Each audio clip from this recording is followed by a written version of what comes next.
Good morning, students. How are you?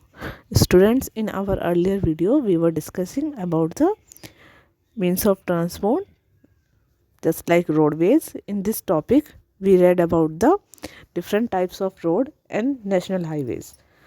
Today, we will discuss about railways. Railways are the principal mode of transportation for freight and passenger in India. Railway Bharat में वस्तुओं और यात्रियों के transportation का एक बहुत ही important means है। Railway transport जो है ये बहुत सारे जो काम होते हैं उनके लिए यूज़फुल है, जैसे कि ट्रेड के लिए, या अगर हमें कहीं घूमने जाना होता है तो उसके लिए। हम जब कभी तीर्थ यात्रा पर या पिलग्रिमेज सेंटर्स पर जाते हैं, या फिर हमें बहुत लंबी दूरी तय करनी होती है, हमारे पास बहुत ज़्यादा सामान होता है, तो हम सबसे पहले रेलवेज़ को यानी रेल ट्रांसपोर्ट को ही प्रेफरेंस देते हैं। ये एक बहुत ही ज़्यादा मुख्य ट्रांसपोर्ट का मीन्स है हमारा। और पिछले 150 ईयर से, अगर हम देखें 150 ईयर से भी ज़्यादा, जो इंडियन रेलवे है ये बहुत ही ज़्यादा समन्वय के रूप में जानी जाती है।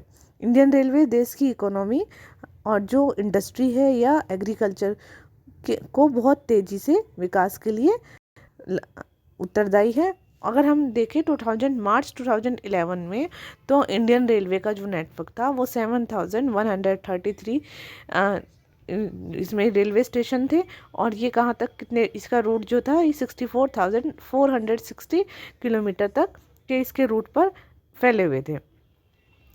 इसकी जो विद फ्लैट ऑफ 9,213 लोकोमोटिव्स, यहाँ पर 9,213 जो थे वो लोकोमोटिव थे, एंड 53,220 पैसेंजर सर्विस व्हीकल्स थे, यानी जहाँ पर यात्री सेवा जो वाहन होते हैं वो थे। और 6,493 अदर कोच व्हीकल थे, ठीक है।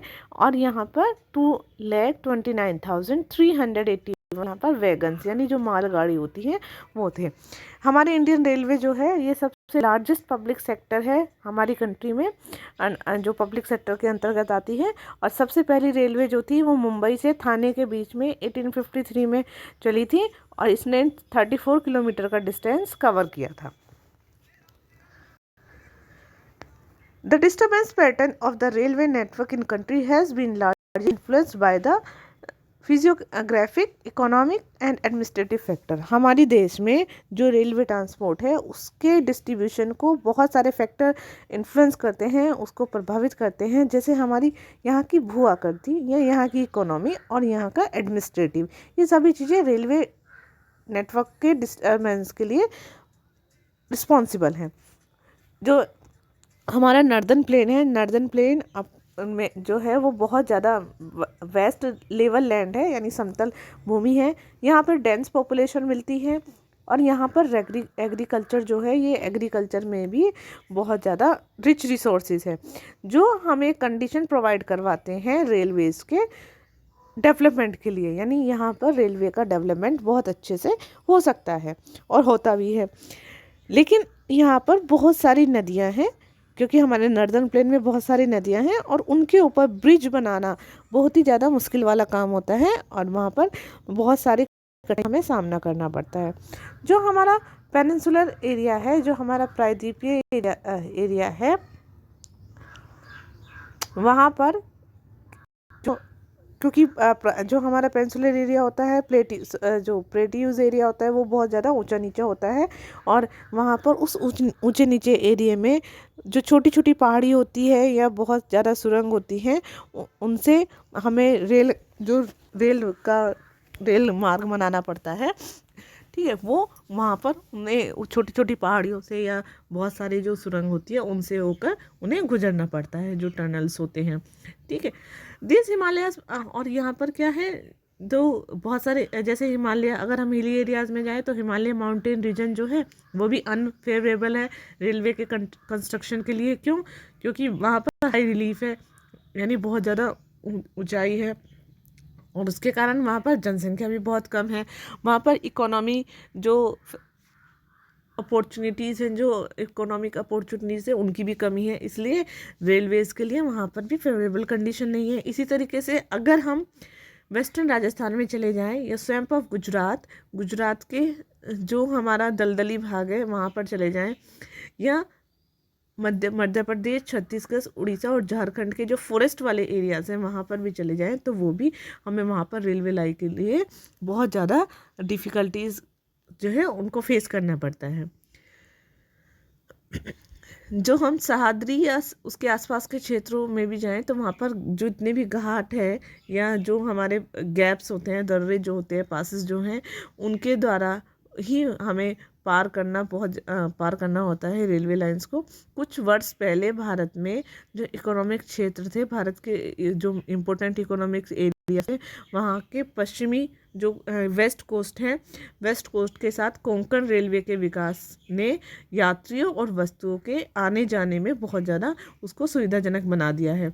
लेकिन यहाँ पर असंख्य समस्याएं भी हैं, बहुत सारी समस्याएं भी हैं, उन्हें बहुत सारे नंबर ऑफ द प्रॉब्लम को फेस करना पड़ता है, जैसे कि लैंडस्लाइड यानी भूस्खलन, या किसी भी भाग में रेलवे ट्रैक का धंसना, श्रिंकिंग, यानी बहुत सारी चीज़ें हमें इतनी सारे हमारे यहाँ पर अपॉर्चुनिटीज़ होते हुए फिर भी हमें बहुत सारी डिफ़िकल्टीज़ को फेस करना पड़ता है। हर एरियाज़ की अलग अलग डिफ़िकल्टीज़ होती हैं जिनको रेलवे लाइन को फेस करना पड़ता है। Today the railway has become more important in our national economy than all other means of transport put together।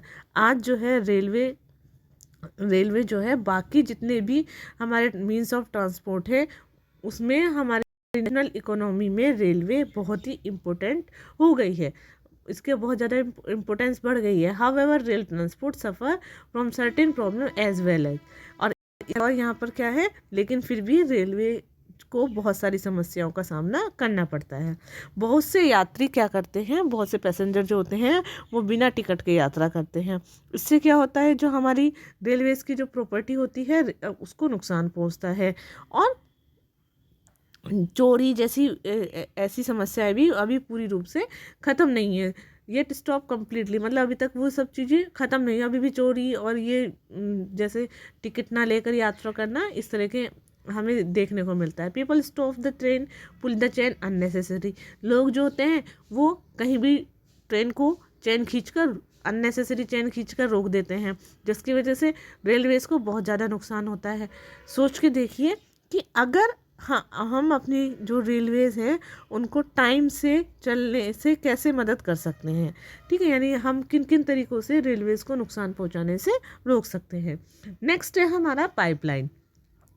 Bharat में अगर हम ट्रांसपोर्ट जो पाइपलाइन है वो हमारे ट्रांसपोर्ट नेटवर्क में एक नया जो अराइवल है, ठीक है, यानी भारत में परिवहन मानचित्र पर जो हमारी पाइपलाइन है वो एक नया मीन्स ऑफ ट्रांसपोर्ट है।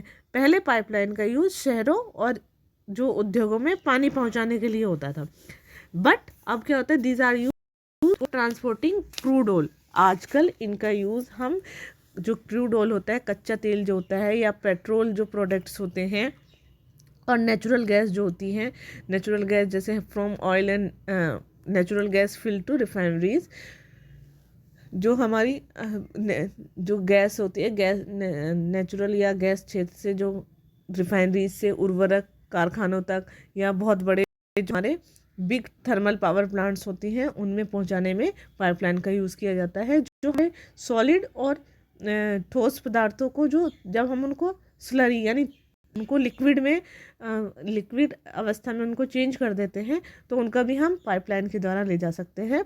जो हमारे फार इनलैंड एरियाज जो हैं, यानी बहुत दूर वाले इनलैंड एरिया जो हैं, वहाँ पर जो रिफाइनरीज हैं जैसे बरौनी, मथुरा, पानीपत और गैस पर आधारित उर्वरक जो फैक्ट्रीज हैं उनकी स्थापना भी सिर्फ इन्हीं पाइपलाइन की वजह से हो पाई है। यानी अगर ये पाइपलाइन वहाँ तक पहुँच पाई हैं तो उन्हीं के कारण ही इस तरह की हमारी रिफाइनरीज वहाँ पर डेवलप्ड हो पाई हैं, उनको हम इस्टेब्लिश कर पाए हैं। Initial cost of laying pipeline is high.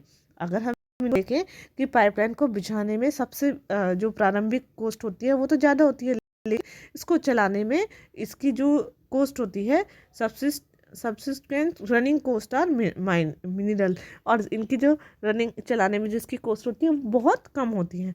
It rules out transshipment loser and delay, और इसमें जो वाहनांतरण देरी होती है या हानि जो होती है इसमें लगभग नहीं के बराबर होती है, यानी बहुत कम हानि होती है इसमें। There are the 3 important network of pipeline transportation in country. हमारी कंट्री में 3 इम्पोर्टेंट नेटवर्क है हमारी पाइपलाइन ट्रांसपोर्टेशन के। From oil field in upper Assam to Kanpur via Guwahati बानुमी and Allahabad. यहाँ पर क्या है, अगर हम ऊपरी हिस्से में देखें तो ऊपरी आसाम के तेल क्षेत्रों में से जैसे गुवाहाटी, बरौनी और इलाहाबाद के रास्ते कानपुर तक एक मतलब फैली हुई है। ये इसकी एक शाखा बरौनी से राजबंद होकर हल्दिया तक है, एंड दूसरी जो है वो राजबंद से मोरी ग्राम तक तथा गुवाहाटी से सिलीगुड़ी तक फैली हुई है। नेक्स्ट है फ्रॉम सराय इन गुजरात, जो हमारा गुजरात में सराया से जालंधर इन पंजाब, वहाँ से जालंधर पंजाब तक, और जैसे मतलब वीरागाम यानी वीरगांव, मथुरा, दिल्ली, सोनीपत के रास्ते होते हुए पंजाब में जालंधर तक इसकी एक पाइपलाइन फैली हुई है। इसकी दूसरी शाखा वडोदरा के पास कोयली को चक्षु और दूसरे जो जगह हैं अदर प्लेसेस से जोड़ती है। Gas pipeline from Hajira gas pipeline Gujarat में हाजिरा को उत्तर प्रदेश में जगदीशपुर से जोड़ती है, और ये मध्य प्रदेश के विजयपुर के रास्ते होकर जाती है। इसकी दूसरी जो ब्रांचेस हैं वो राजस्थान में कोटा तथा उत्तर प्रदेश में शाहजहांपुर, बबराला और दूसरे स्थान हैं। नेक्स्ट हमारा आता है waterways. Since time immemorial India was one of the sea faring countries. Bharat में के जो लोग हैं वो बहुत पुराने टाइम से समुद्र के द्वारा यात्रा करते हैं, यानी वो समुद्री यात्राएं करते हैं, और इसमें जो नाविक होते हैं, जो सीमैन सेल्ड होते हैं, वो दूर और पास के क्षेत्रों में भारत की संस्कृति और ट्रेड को उन्होंने फैलाया है। जो हमारा वाटर ट्रांसपोर्ट है ये सबसे सस्ता मीन्स ऑफ ट्रांसपोर्ट है। ये भारी और इस जो बहुत बल्कि सामान जो होते हैं उनको एक जगह से दूसरी जगह ले जाने के लिए सबसे ज़्यादा अनुकूल है, यानी उसके सुटेबल है। भारत के जितने भी इनलैंड एरियाज हैं वहाँ पर जो नौ संचालन मार्ग होते हैं, जो इनलैंड नेविगेशन होती हैं, वहाँ पर ये कितना लंबा है, 14,500 किलोमीटर लंबा है। इसमें 3,700 किलोमीटर मार्ग जो किलोमीटर वाला जो रास्ता है वो भी सिर्फ मशीनों के द्वारा, जो नौकाएं होती हैं उनके द्वारा तय किया जाता है। नीचे कुछ following waterways has been declared the national waterways by the government. कुछ जो वाटरवेज हैं उनको गवर्नमेंट ने नेशनल वाटरवेज डिक्लेयर किया हुआ है। अब वो कौन कौन से वाटरवेज हैं, सबसे पहले the Ganga river between Allahabad and Haldia. Ganga river जो कि इलाहाबाद और हल्दिया के बीच में का जो रास्ता है उसको जो कि 1620 किलोमीटर लंबा है, और इसको हम कहते हैं नौगम्य वाटरवे नंबर 1, यानी NW नंबर 1। दूसरा ब्रह्मपुत्र रिवर जो कि Sadia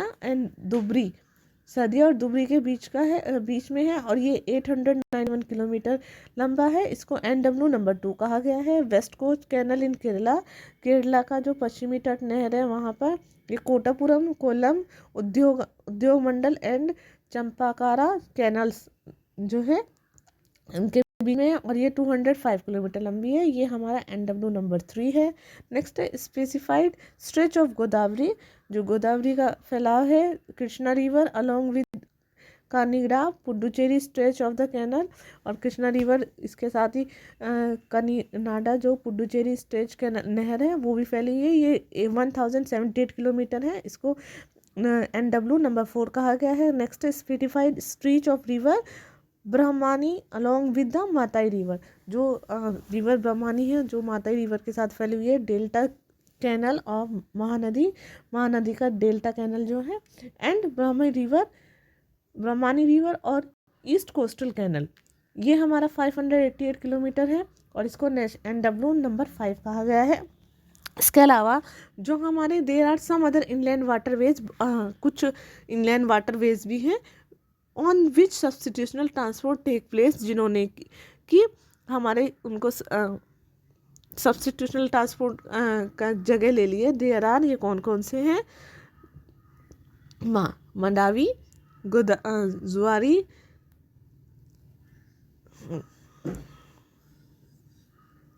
कुंभेजुआ, Sundarbans, Barak, backwater of Kerala and tidal stretch of some other river, यानी जो हमारी बाकी जो रिवर हैं उनका भी,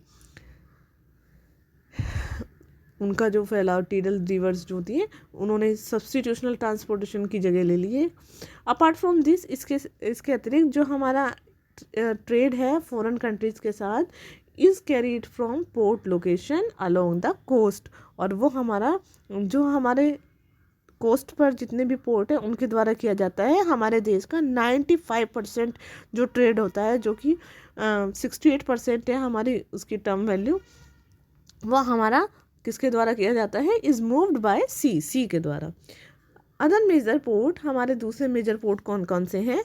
भारत में with a long coast line 7,516.6 kilometre है हमारी कोस्ट लाइन, जो India is dotted with 12 major and 187 notified non major port, यानी भारत की जो कोस्ट लाइन है जो कि 7,516.6 किलोमीटर लंबी है, इसमें 12 मेजर हमारे पोर्ट हैं और 187 हमारे माइनर या फिर intermediate.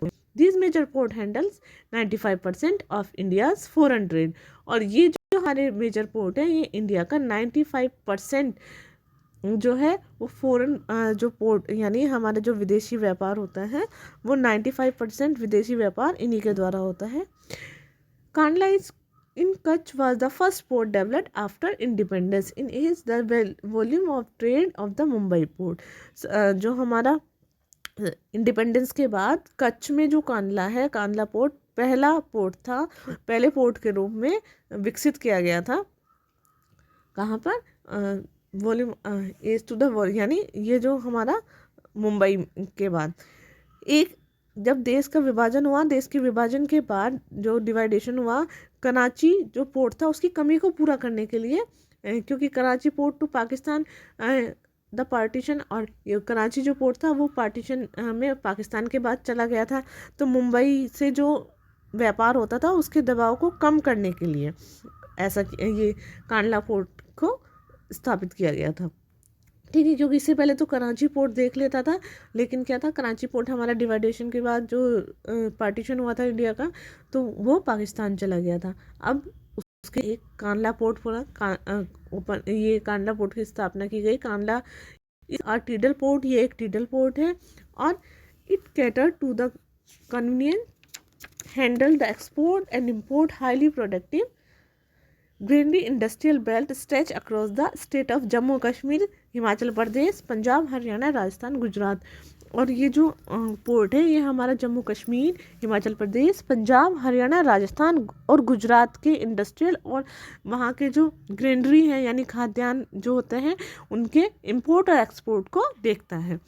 Mumbai is the biggest port, Mumbai एक बहुत बिगेस्ट पोर्ट है with the spacious natural and well shelter harbour, और ये बहुत ही नेचुरल और बहुत सुचारू रूप से यानी चलने वाला वेल शेल्टर हार्बर है। मुंबई पोर्ट के अधिक उसको the Jawaharlal Nehru port was plan with view to decongest the Mumbai port serve as hub port for this region. Mumbai port के बहुत अधिक परिवहन को ध्यान में रखकर इसके सामने एक जवाहरलाल नेहरू पोर्ट जो है उसको डेवलप किया गया, जो पूरे क्षेत्र को एक समूह में एक समूह पोर्ट की सुविधा के भी प्रदान कर सके। आयरन ओर के एक्सपोर्ट के संबंध में हम देखें तो यहाँ पर मारवा गांव पोर्ट जो है वो देश का सबसे महत्वपूर्ण पोर्ट है। यहाँ देश के कुल जितना भी एक्सपोर्ट किया जाता है हमारा आयरन ओर, उसका 50% मारवा गांव से किया जाता है।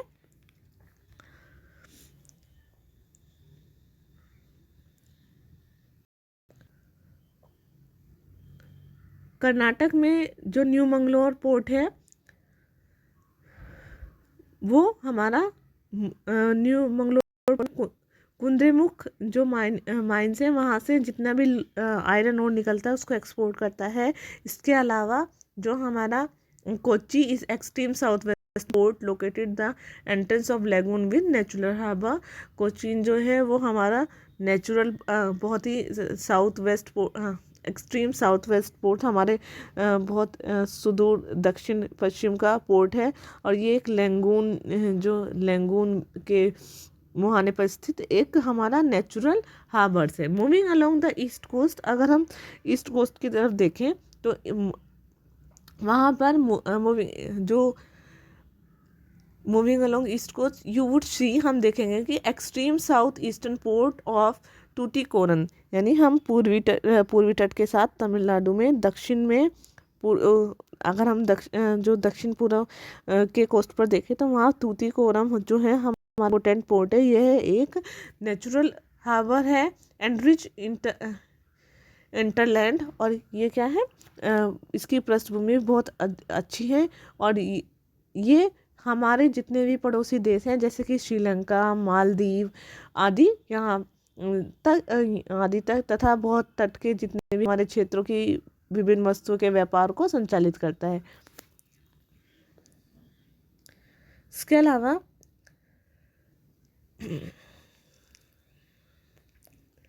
चेन्नई हमारे देश का सबसे पुराना प्राचीनतम जो है प्राचीनतम हमारा कृत्रिम पोर्ट है।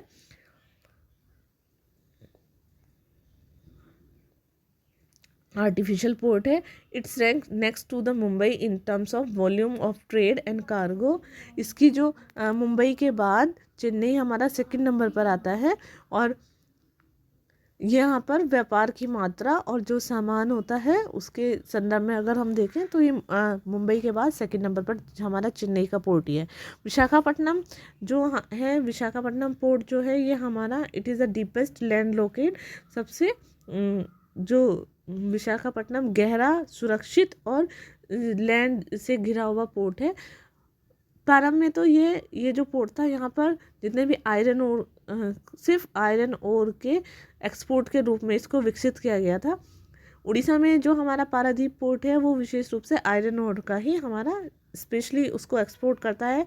Kolkata is an inland riverine port. Kolkata जो रिवराइन पोर्ट है और this port serve very large rich in hinterland of Ganga Yamuna Ganga Brahmaputra basin. और ये जो हमारा पोर्ट है ये हमारा गंगा ब्रह्मपुत्रा बेसिन के जो वृत और समृद्ध पृष्ठभूमि को बहुत सारी सर्विसेज प्रोवाइड कराता है। टिडल पोर्ट होने के कारण जो यहाँ और तथा ये जो हुगली है, हुगली रिवर के जो इतने भी हमारे जो वहाँ पर डिगिंग यानी तलछट जो जमा हो जाते हैं उससे इसको बार बार साफ करना पड़ता है। कोलकाता पोर्ट पर जो व्यापार बढ़ रहा है उसके बढ़ते हुए व्यापार को कम करने के लिए हल्दिया में एक पोर्ट को डेवलप किया गया जो कि सब्सिडरी पोर्ट है कोलकाता पोर्ट का, ताकि यानी जो हमारा प्रेशर है कोलकाता पोर्ट पर उससे उसको कम किया जा सके। Okay students.